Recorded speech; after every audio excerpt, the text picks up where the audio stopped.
Welcome to the Complementary Energy Assessment Workshop. And today we are going to dive into the things in your life that are sapping your energy. We're going to look at what is amplifying your energy, and we're going to look at ways to potentially stop the gaps of the energy flowing where you don't want it to flow.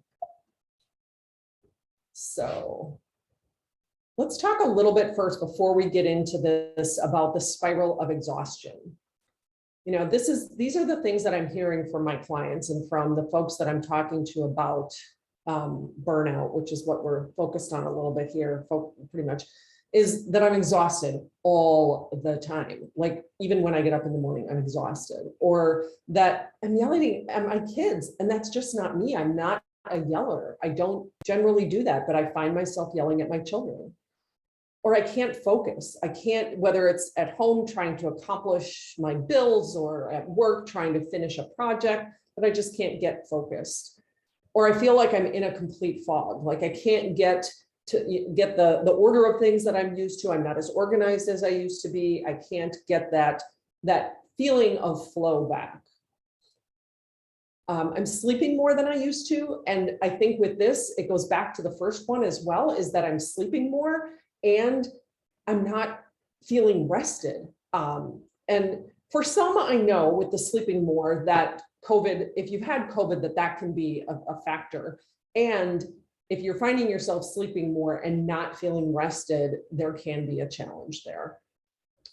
Some folks are feeling that no one is appreciating, that they're not having the impact, that they're not having the recognition, that they're not really seeing that people appreciate things that they're doing, or that I'm not doing anything except work. For some people, it's looking like they are burying themselves in work because, you know, there's just so much work to do and they just have lost so much connection in other places in their lives.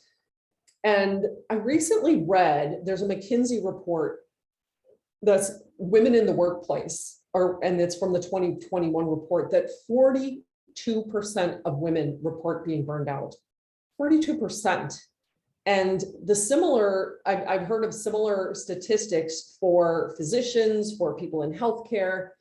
Now, I think this is potentially a bit understated because that this does not include entrepreneurs. This does not include small businesses. This does not include stay-at-home moms. This was 42% of 423 corporate organizations, 65,000 people surveyed, and 42% of the women reported being burned out.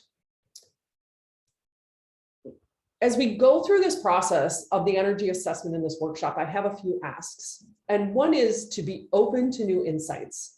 To really, you know, a lot of us may have done similar work. And I think we're going to see some new ways to take a look at some of this, where our energy is, where it's flowing, where it's not, where it's stuck, and to be open to venture inward.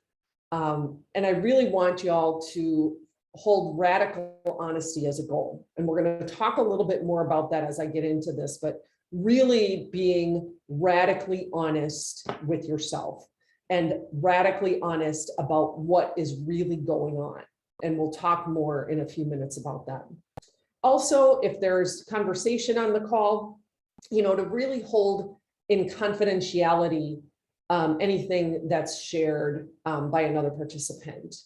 And also, if people do want to participate in a way that really works for you. But also think about it, and even if you're viewing this after the fact, is to really stretch yourself at the same time, to really kind of push your comfort boundaries and allow as well yourself to experience play as part of the process, because it can be a fun process if you let it.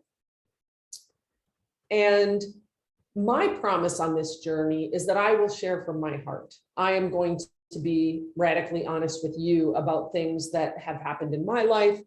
I want to create space for you to really discover, to really look inward, to really look at what's happening, not just in your outward environment, which we're going to talk about in just a moment, also to look at what's happening inside and to be really radically honest with what is happening internally for you. And that could be mentally, physically, emotionally, spiritually. And I will provide insights and tools that I've found that have worked with my clients, and I'm going to try to have some fun along the way as well. So one of the things that I wanted to share is that being in community, and that's whether you're on the call or whether you're viewing this later, because the energetics of community really raise your vibration. And trying to raise your vibration, we have a bigger experience of life. We have a better experience of life. We have a more satisfying experience of life when we raise our vibration. Like when we raise our vibration, we're in more expansive emotions. We're in hope, we're in joy, we're in optimism, we're in love, we're in all of those types of expansive emotions. When our vibration is lower, we might be in victim mode. We might be in loneliness. We might be in despair. We might be in jealousy. And if we try to raise our vibration on our own, it is exponentially harder than if we do it in community, because the energetics of the community impact the energetics of the whole. So we learn from each other, we lean on each other, we get support from each other.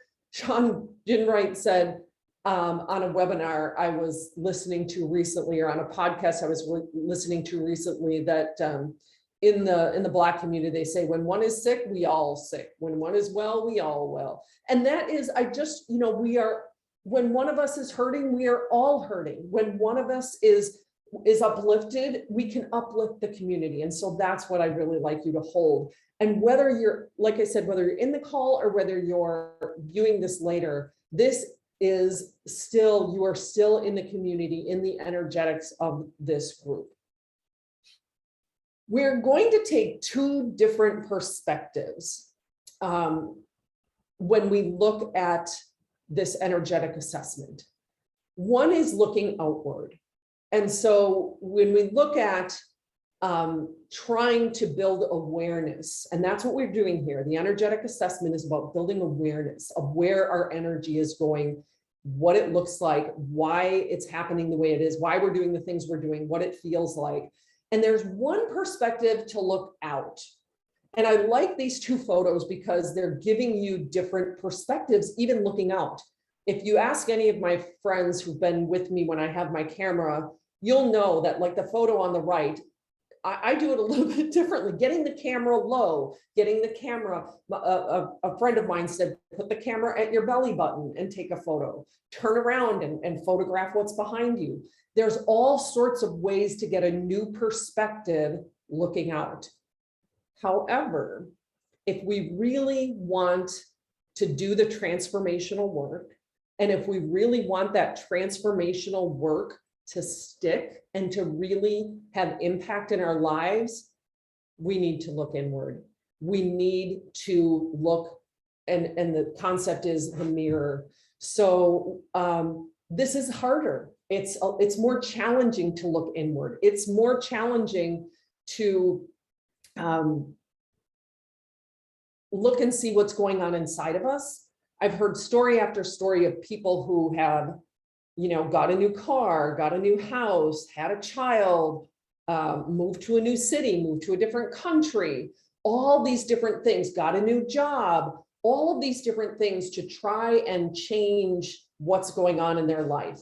And only to find weeks, months, years later, the same thing that they left when they left the other job, before they had this great new car, are there all over again, because it wasn't the external things that mattered. It was what was inside. And so I really challenge you, as we go through these, this process, I really want you to look in and really see what it is about things going on inside that are impacting your energy and impacting what's happening in your life.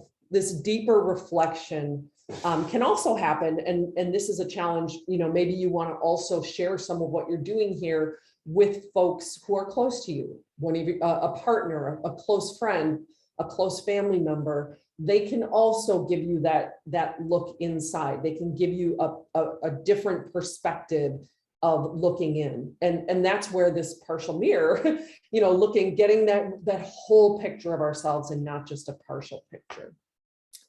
So we really want to go from connection internally, as well as looking at what's outside of us, from transactional to transformational. And when I say that, we really want to go deep with this work, and not as transactional, not as just, we're going to do some things that are somewhat transactional in the activity. And I want you to, as we get through to a couple of the deeper steps of the work, I want you to really look at it as transforming. You're really looking at, the reason you're viewing this workshop, the reason you've attended this workshop is to really look at making some changes, to do an assessment of where your energy is, where it's leaking, where it's, where you can potentially stop those gaps. And we can change the quality of the relationships we have with others in terms of how that energy is how the energy connections we have with others, and make them transformational rather than transactional. Granted, there are going to be transactional things in our lives that we have to do. We have to make bank payments. We have to pay the bills. Some of those things are all very transactional. And I challenge you to look at some of these things that we're doing as really transformational. Where can I look at this from a transformational connection rather than just a transactional connection? So I want you to think about when, and I'm going to put up a slide here, when you hear the word white space, when you've seen, a lot of times we think of white space in terms of the visual layout of a book, of a page, of a report, of a slide. And a slide like this, there's almost nothing on here that's really important for you to read. So I don't even want you to try to read it, but it's overwhelming looking at this. Like, I know I just saw one on a presentation that someone showed me with one of my clients, and I was overwhelmed by it. I couldn't read it. It like my brain jumped all over the page. This is very little white space, even though there is only white and words on the page.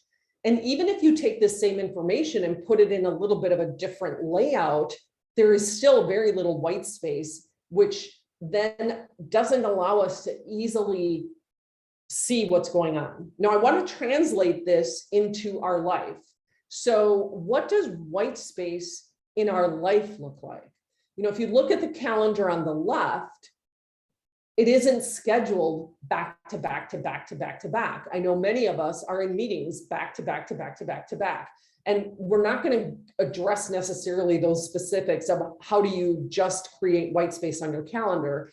And it's one thing to think about. What I want you to think about, and maybe just take a moment and write a note or two, is where don't I have white space in my life? And where do I have white space in my life? Do I have time to be out in nature? Do I have some space to just think, to just actually be, and to allow whatever is to come through me, versus my brain being constantly on and pushing through whatever it is I'm trying to do next, or whatever it is that's on my to-do list next. And I want to differentiate this from numbing. And this is a challenging concept, and I realize that, because I was going to say victim, and I'm not, but I have a bad habit of thinking that some of what I'm doing to relax is actually really numbing. Sitting in front of the TV, watching a great show. Like I consciously watched the show Marry Me the other night. I wanted just something, I needed a comforting, funny rom-com, romantic comedy. I just needed, I knew I needed that from the type of day I had and what was going on in my life. However, there's other times I sit down and I turn on a show and all of a sudden it's, the TV's reminding me, are you still watching? And it's, 2 or 3 hours later, and I've watched 5, 6 episodes of some, some show, that's more numbing than the conscious use of something like social media or scrolling social media or watching Netflix or whatever. Are you doing it to actually, and is the activity actually providing you with energy, or is it sapping your energy, which we're going to get into in a little bit more detail. And we can look at white space in our lives in a couple different ways. We have relational white space. Do we have white space in our relationships in order for us to have a higher quality connection with someone? Does our calendar, as I mentioned, do we have white space in our calendar? Do we have mental white space, or is our brain constantly churning from one thing to the next, to the next, to the next? Do we have the 27 things on our to-do list and our brain is always working on the next thing or the next project? Do we have emotional white space? And that's a whole nother topic that we'll get into in our energy wisdom course that kicks off later this month that I'll talk about a little bit later. But there's a whole concept of really providing white space for your emotions and really allowing space for your emotions to be present to help you, because our emotions are our GPS. Physical white space. I just spent, the other night, I've been trying to revamp this space that I'm in, kind of my business / sacred space. And it's been cluttered for a while. And I made the decision on Sunday night. I'm like, okay, I'm going to take an hour and I'm going to fix a little bit of the lack of white space that I have in this space, in this sacred space. And so I'm still revamping it, still working. I actually have a lot of white space on the wall behind me, still working on, and that I want to fill up a little bit. But where do we have physical white space? Do we have a lot of clutter? When we walk in our closet, does it create angst? Things like that. So some things to think about in terms of where there's white space in your life. And maybe pause the video if you're watching this later and just, take stock a little bit and give yourself a score, maybe on a scale of 1 to 10. Do I have 1, no white space whatsoever? Or do I have 10? I'm like, I have the best white space in the whole world for my life. And that's what this is, kind of where am I at? Is this, some people can thrive in this kind of a situation, in this, things on every surface and all over the place. And for the most part, this type of an environment can create mental clutter. The physical clutter creates an undercurrent of anxiety, an undercurrent of stress. Okay, so we're going to transition now into the first part of this activity. And the first part of this activity is what's on your table. And what this is, what I'd like you to do, and I'm going to pause for a couple of minutes. And if you're watching the recording later, I'm just going to give you like 3-4 minutes here. And if you're watching the recording, feel free to pause the recording after I've given you the instructions. But what we're going to do is, on a single sheet of blank paper, what I'd like you to do is draw some sort of visual that represents a table or a tabletop that takes up the bulk of that page. And if you're working in a journal, if you want to make it across 2 pages, that's fine. If you want to make it just 1 page, do that. But what I would like you to do is really go through and think about I want everything that takes up room on your calendar, room in your day, things in your life, the activities that you do on a daily, weekly, monthly basis. I want you to put those and write them in. I prefer that you do not use any kind of electronic device when you're doing this. So please make sure you have that journal or even a piece of blank paper you could use, and write this out by hand. There's a different connection and a different level of creativity that happens when your brain and your hand connect as you handwrite things. So I'm just going to pause. I'm going to go on silent here for just a few minutes. And I'd like you to do this process. I'd like you to go through and put all of those things that are on your table. What are the things that you do every day, every week, every month? If you want to put some things that you do every year, that's fine. But just brain dump. First thought, best thought, just drop everything that you can on there, from, brushing your teeth, washing, taking a shower, taking the kids to their soccer game, their baseball practice, whatever it is, put it all on there.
Okay, take 30 more seconds. And this is something that you might, if you're on the call, you might take, you might, continue this process afterwards. And if you're listening to the recording, please feel free to stop the recording and continue if you feel like you need a little bit more time. But we're going to move on now and just go through to a little bit of a reflection. And again, you can also use this, pause this if you need some time for this, but really, what did you notice as you went through the process? What did you notice about some of the things that you wrote? What did you notice about how you felt during the activity? Did the activity of actually writing all those things down make you feel relaxed? Did it, were you really reflective and relaxed? Were you anxious? Were you angry? What were some of the feelings just doing the activity, not necessarily about any of the activities, but just in the process of the activity? What were some of the things that you noticed? And was there anything that surprised you about things that came up in your mind that you wanted to put on the paper? And what didn't surprise you, maybe, in terms of what are some things that, gosh, maybe what didn't surprise you is that your plate is full, that table is full. Bonnie said relief to name it all. And I think that's great. I think that's a good thing in terms of being able to put a name to it. And someone said, I thought there would be overwhelm, and that was there, but also the relief. So that breath, and that's something that we're going to talk about closer to the end, but there's oftentimes different levels of emotions that we feel in some of those things. And another person said, surprised at how much was kid oriented. And I think for some of us, like for myself, that used to be the case in terms of things that were kid oriented and how much less there is now, and how busy, busy is this badge of honor that we carry sometimes. So we're going to move now into the second stage of this process. So the second stage of this process is to then take 7 sheets of paper. And on 7 separate pages, I want you to write at the very top of the page. On each page, it'll be a separate topic. So on the top of one page will be relationships. On the top of another will be physical. On the top of another is spiritual. Then, every one of these categories is going to be a separate page. So go ahead and do that. I'll give you just a couple of seconds here. It shouldn't take very long, but on separate pages, whether that's in your journal or whether you're using just, loose leaf paper, or, like printer paper works good for this too, if you'd like. And as you put those categories on the top, what I want you to do is create 3 columns. The first column At the top of the first column, you're going to put what. The top of the second column, you're going to put why. And then on the top of the third column, you can put feelings. And what you're going to do then is that we're going to transfer everything on the first page that you did. So everything that's on your table, I want you to transfer that to the pages that you just created. So relationships, physical, what category is this thing that you're doing? So, for someone who said that, if this was kid oriented, this might have to do with relationships because it's, or maybe it's play, maybe it's something that you do that's play related with your family or with your kids. And don't worry too much about which category it goes in. One of my former teachers said, first thought, best thought. So whatever comes up first for you with each item, I want you to take that and put it on the page. So you're going to have things hopefully on every page, maybe not, maybe there's not much, maybe physical, you're not working out right now because you're injured. So the physical side might be, less things than, maybe you're into a big phase of spiritual growth and you've got a lot going on there, or maybe a lot of it's under work or vocation. But just take everything from that table and transfer it into the what column. And I'm going to pause for a couple of minutes. And again, for those of you that are viewing the recording, feel free to pause the recording here and take the time that you need to transfer all of those things from the table into these 7 pages.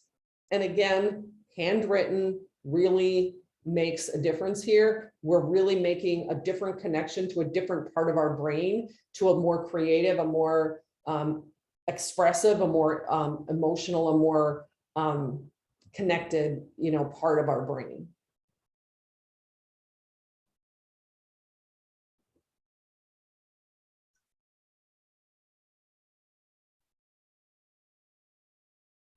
And if you have any questions, feel free to pop them in the chat.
We'll give you another minute to do some of that transferring from your table into these different categories.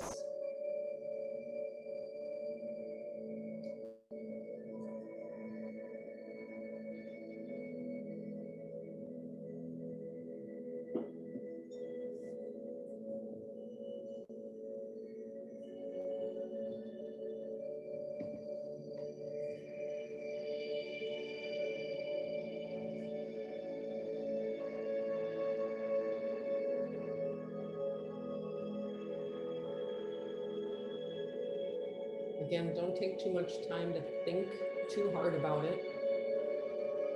And it's okay if you have things in the other random stuff category.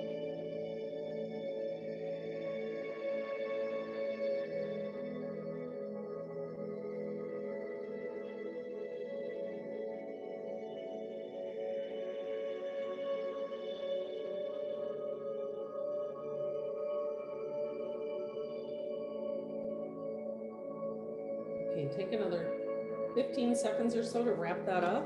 And again, even if you don't complete it, that's okay. You can always come back to this and continue the exercise. We'll have some more when we send out the recording, we'll have some additional instructions around this as well. So the next step that we're going to do is we're going to take those sheets, and next we're going to focus on the second column. And we're going to look at uncovering the why. And one of the reasons that we do this is that intentionality is so critical in terms of the energetics behind an activity. And oftentimes we don't take the time, or we don't spend some reflective time on all of these things that we're doing in our life. And so when we start to look at the energetics of the why, when we start to look at why we're doing the things we are, it can be a clue into where our energy is at. And whether this is something that is expanding our energy, or whether this is something that is depleting our energy, and whether it's one of these energy leaks. And this one is going to be somewhat tied to the next one, which is the feeling. So we're in the middle column of the page. And what we've done is we've got the table exercise where we've made a list of everything that we do in a day, week, or month. We've transferred that into all of the different columns. We've transferred it onto 7 different sheets from all of the different areas of what we do, which is, our physical, our spiritual, our work related, our personal growth, all those different areas. And now what we're going to do is we're going to look at each activity that we do, and we're going to look at the why behind it. Now, before we do that, what I want to talk about is the 5 whys, because oftentimes the first why we get to is not necessarily the why. And while what I'm going to explain is a process that Toyota uses, and it's part of Kanban, it's part of, they use it in problem solving in lean manufacturing. And the basis of this approach is to really ask why 5 times so that the nature of the problem as well as the solution becomes clear. And while this is very obviously, this specific, Toyota's approach is specific to manufacturing and problem solving, I believe that it really also relates to exploring our behavior and uncovering our inner why to the different things that we do. And so this could take much longer than we have in the next 20 minutes that we have in this webinar left.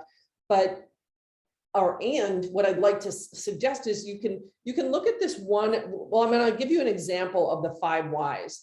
And I'll use a personal example of mine is I work at 20 hours a week at one of my clients. Why? It provides a steady, repeatable income for me. I could say, okay, it provides income, boom, that's my why. But that doesn't really get very deep, and it doesn't give me the intentionality. So if I keep asking, why is that important? Or why does that matter? Well, I want to support my family. I want to be able to pay the bills. Well, why is that important? I want to uphold my role in the family to make sure that we have what we need and what we desire.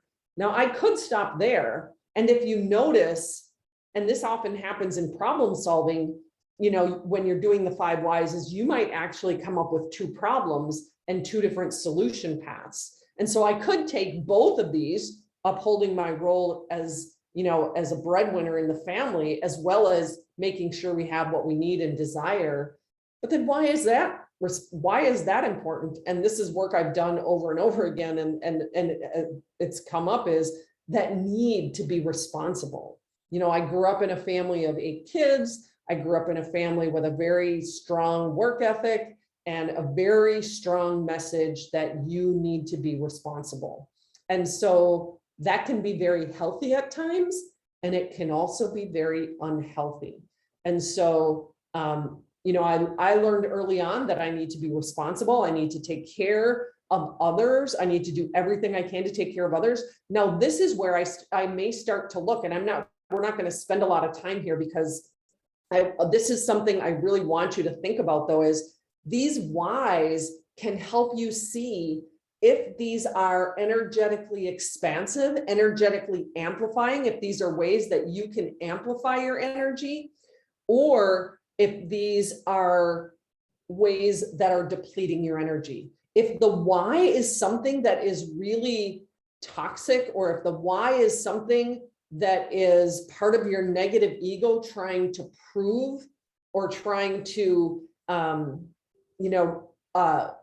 get recognition, if there's things that are unhealthy expressions of some of these whys, then that might be those are perfect places to look for your energy leaks. Because when we have a toxic why, if I'm only doing this because I need to be responsible, if I'm not doing it because it's satisfying work, if I'm not doing it because it's a type of work that is going to make a difference, if there is such an energetic imprint, an energetic blueprint of responsibility, then I am going to get resentful, which I have in times with this project that I'm working on. And when resentment comes in, which we'll talk about in the next section, in the feelings, resentment is a perfect, is one of the signs of burnout, and the sign of, things are starting to go south when you hold resentments.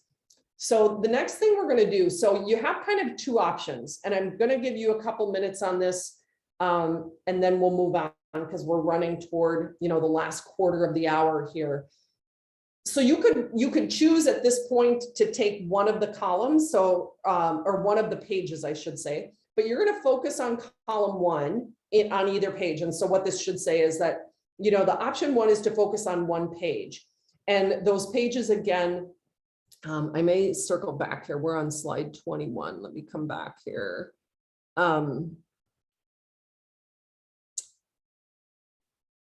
Are these here.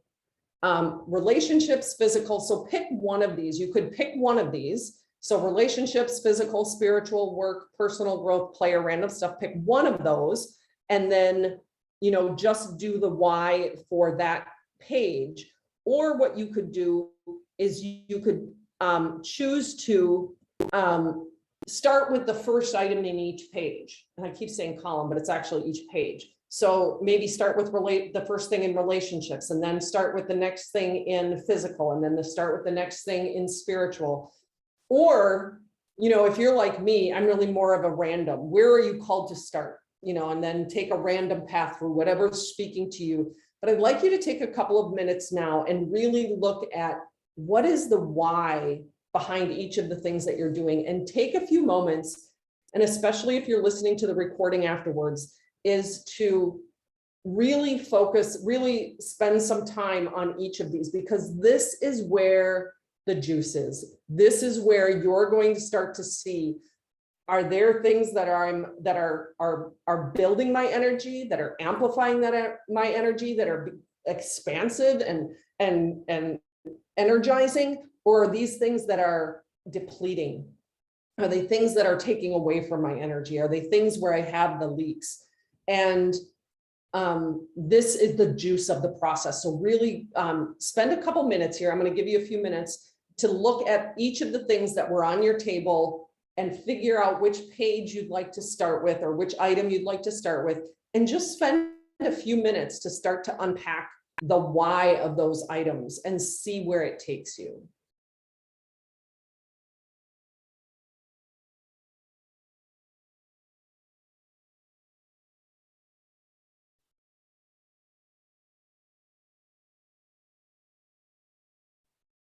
Okay.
All right, take 30 more seconds to wrap that up.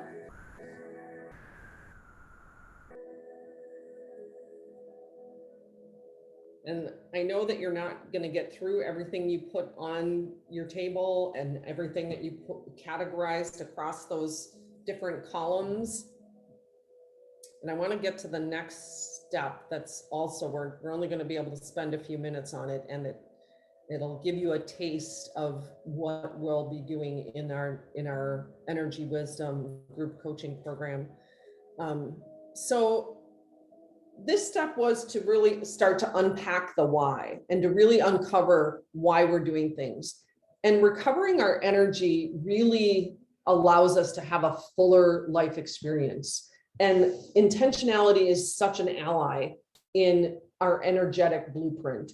And it doesn't create, having intentionality in things that we do and in everything that we do doesn't necessarily mean rigidity. It means that everything we're doing throughout our day has a deeper why. And if you're working on a project, it's because you decided to work on that project. That if you're grabbing coffee with a friend, that you're doing it because you wanted to, you chose to, that you have an intention for that. And it's often easier said than done. I completely admit that. And we have to look at, and I challenge you, when you go back to your list of the things that you did, were you radically honest? Did you really include everything? Did you include the time the 10 minutes before bed every day that you scroll social media. Or for some people I know, they spend a couple of hours at night scrolling social media before they go to bed. And if you're like some people I know, they watch TV, they binge Netflix, and they scroll social media at the same time. So all of those things we need to include. And the question is on every one of these, what is the why behind it? And I really know that this is challenging to get radically honest in this process. I totally get it. And if we're doing things that aren't in our best interest, there's a why behind it. The habits that we've created have whys behind them. And by reflecting on those and looking at what's the why, what's the intentionality that we really want to have in our life, and that's where we start to be able to shift some of those things on our list. That's where where we're able to start to scale back maybe the amount of time that we spend on some of those things, because we see that they are not amplifying our energy. They are not nourishing us. They're actually depleting us. All right, so the next section that we're actually going to jump into, we're going to jump into the third column on the page. So when we took all of those areas in our life, which again, I'm going to go back to this really quickly. Oh, sorry. We're going to go to the relationships, our physical area, our spiritual, our work, our vocation. We had each of these on a page, and we took everything that we do on a daily, weekly, monthly basis, and we added those to the list, and we categorized those. And what we did is we talked about then what we were doing, and we categorized all the what's into a page. Each one of these were on each one of these was on a separate page. Then we started getting into the why of everything that we listed on those pages. Now what I'd like to do is really look at the feelings behind those. So this is something that you may not be able to do this in this moment. So we're going to give a little bit of time to this process and not much, because I'm going to send out a tool for you to think about this, because what I want you to think about is, what are the feelings? What's the emotional landscape of this thing that I'm doing? What are my emotions when I'm thinking about doing it? If I think about having to do my taxes, I get anxious, I get angry, I get frustrated, I get guilty. I have all sorts of feelings. And this tiers of emotions will send out with the recording. This is by a company, Concept Synergy. And these you read from right to left and from bottom to top. And rather than thinking of our feelings and our emotions are a combination of feelings and thoughts.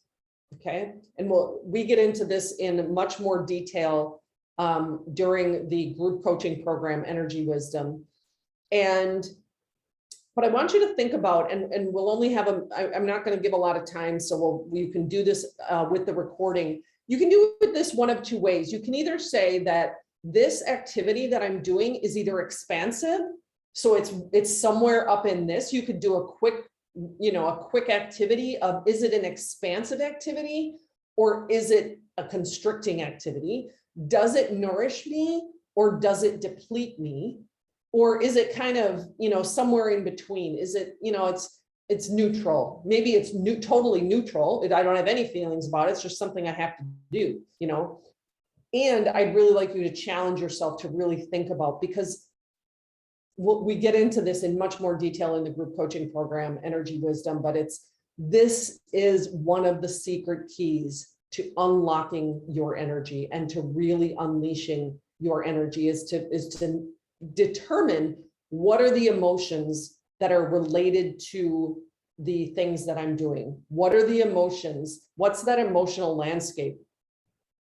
And uncovering that is really where we start to see some additional messages. We have all of these different parts of ourselves, because, part of us you'll hear people all the time. I say it myself, well, part of me is really worried and the other part is really hopeful. Well, there's, is the part that's really worried part of my negative ego because I'm not feeling confident in what it is I'm thinking of presenting, or I'm not confident about, or I'm not confident about who's going to show up, or somebody's going to ask a question I won't be able to answer. And maybe the hope part about it is that, this is something I love to do. So I'm very hopeful that it lands well and that it really has an impact with people. So this is something that can really help you determine, is this an expansive, an energy amplifying activity, or is this an energy depleting activity? And when you get all of this in place, when you see all of the activities, when you see all of the whys, and you start to get a grip on the emotional landscape of these things that you're doing, then you can go back in the mirror, go back to see, and look at, what is it? What did I see? How did I feel about this? What were the emotions that were driving some of this? And where can I start to make some shifts? That's where you can really make an impact with this energy assessment. And we go into that in much more detail in our Energy Wisdom webinar. So what I want to do is then, once you've gone through that, and I'm not going to take the time because we are going to wrap up here in a couple minutes, but you come back to the recording and go through that process of really going through and mapping out those emotions for each of those, because that's really the secret sauce. Those emotions are going to lead you down the path to whether you need to keep doing this activity, find some way to relegate it, delegate it, eliminate it, or is it something that you need to make more time for? Maybe you love to read, and when you read, you're just so relaxed and you're so peaceful and you're so calm. Maybe you need to find ways to work that into your schedule more. There may be things that,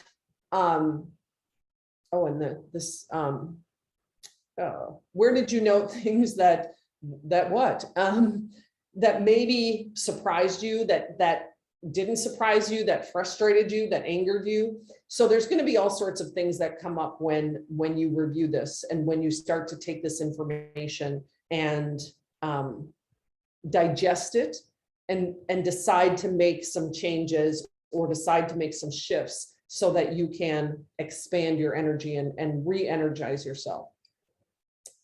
I do want to share with you before we close out that if you find yourself in one of these spaces, if you find yourself here, whether it's, I'm exhausted all the time, I'm completely burned out, I'm just crispy, I'm frustrated, I'm so exhausted, I can't, I'm sad, I'm not sure where to go and what to do.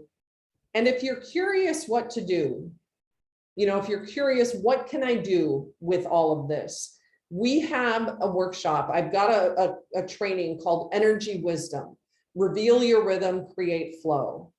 So if you're plagued with exhaustion, if you're harboring resentments that you just can't shake, if the exercise that you're doing on a day-to-day basis that used to energize you, and now you're resenting it because it's not, it's not giving you the high, or it's not giving you that amplification, or it's not giving you the uplift that you used to get, or your motivation has just it's on vacation, it's gone on hiatus, and you can't figure out a way to motivate yourself. Or maybe you're blowing up at people more and more and more, and you're just not like that, and it's just been, coming to a head. Then this Energy Wisdom, come journey with us. We really are we're gonna start at the end of the month. Email me. My email is right here, dottie.posto@InPlainSight Inc., and I can get you the details. We should have a page for you to register up shortly, but we're going to look at what are those core culprits of exhaustion. We're going to go into much more detail about that secret key, the emotional landscape of your activities and the emotional landscape of your life, and see how we can shift energy doing in those ways. and reveal that familiar cultural and work-related patterns that impact and really bring our energy down. So that is a wrap. I would like to thank you all. I know this was quick, and so I really encourage you to go back through the recording and back through and take some time to reflect. Take some time to continue this process. Use this energy assessment process. I'll be sending you a couple of tools that are also going to help you look at this from a day-to-day activity and see if you can monitor things maybe for a week. Take these pages that I'm going to send you and monitor. It's an energy balance sheet, and see where are the things that are amplifying you. Maybe this practice gave you a bit of information. This energy balance sheet that I'm going to send is going to give you kind of real-time feedback.